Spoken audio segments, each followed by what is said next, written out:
outrage in Iran, as Greg was just reporting. Street protests growing on the news that new video shows the Ukraine plane was hit by 2 missiles fired by Iran's military just 30 seconds apart. No reaction yet from Canada's Justin Trudeau yesterday. He blamed President Trump for Iran's shoot down of that plane that killed 176 people, including 57 Canadians. Social media posts in Iran now call for even more street protests. Let's welcome my next guest. He's Heritage Foundation Center for Freedom Director Niall Gardner. Great to see you, Niall. Your reaction to all of these stories. So many developments on the Iran and Iraq front.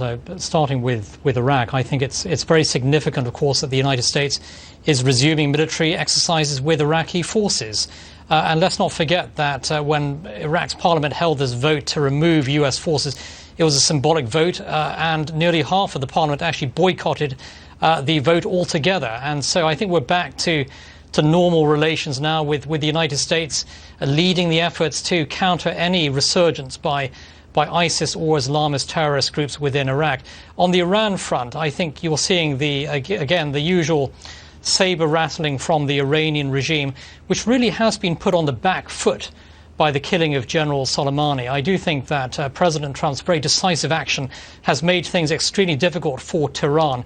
You're also seeing large numbers of protests on the streets of Iranian cities against what is one of the most brutal and barbaric regimes in the world. And you have the Iranian regime yet again threatening the United States, threatening U.S. allies in Europe, threatening to kill European troops in the Middle East. And so the usual language of aggression coming from Iran. But the reality is, of course, I think the Iranian regime is significantly weakened, facing mounting unrest from its own population.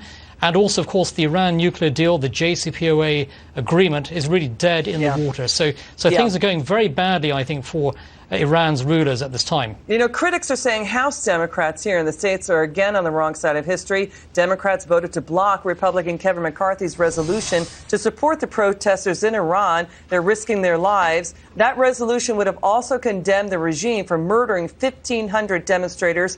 I want to move on to this. The people of Iran growing more enraged by the hour. Iran's economy is bottoming out. Information surfacing from sources on our show.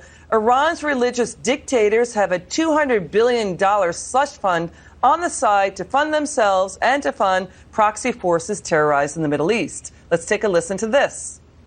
It is no secret that Khamenei has a slush fund, a secretive fund of $200 billion that he is using at his discretion for their own corruption on the one hand, and on the other hand, using it for undermining regimes in the surrounding area of Iran, destabilizing the entire situation. Number one, you got a breaking news story, because that's a very classified amount of information that the ambassador just talked about the slush fund. Yes, the Iranians have a slush fund that they don't just use for terrorism, and it's in the hundreds of billions of dollars. The point is that they have a worldwide reach with their terrorism organization. What do they use the fund for? Oh, the $200 billion slush fund primarily is put in their own pockets. The ambassador, I have no idea why he wanted to let that information out. Now, your reaction to this?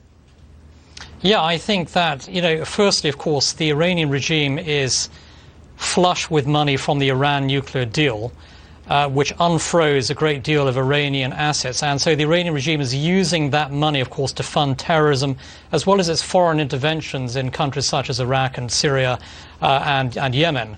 And so this regime is not short of money for terrorism. What it is short of money, though, is actually putting that money in favor of the Iranian people themselves. So you're seeing the Iranian people who are absolutely fed up with their own rulers basically using funds to support terrorism, using funds to support overseas foreign wars, and they've had enough.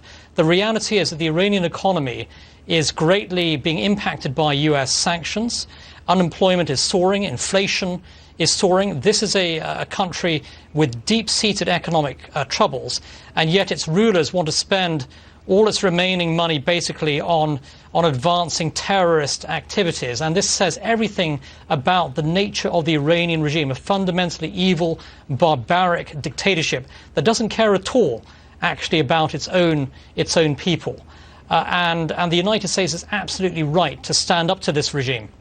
Okay. Niall Gardner, thank you so much for joining us, sir. Come back soon. Love having you on. I will do. Thank you very much. Appreciate your insights there.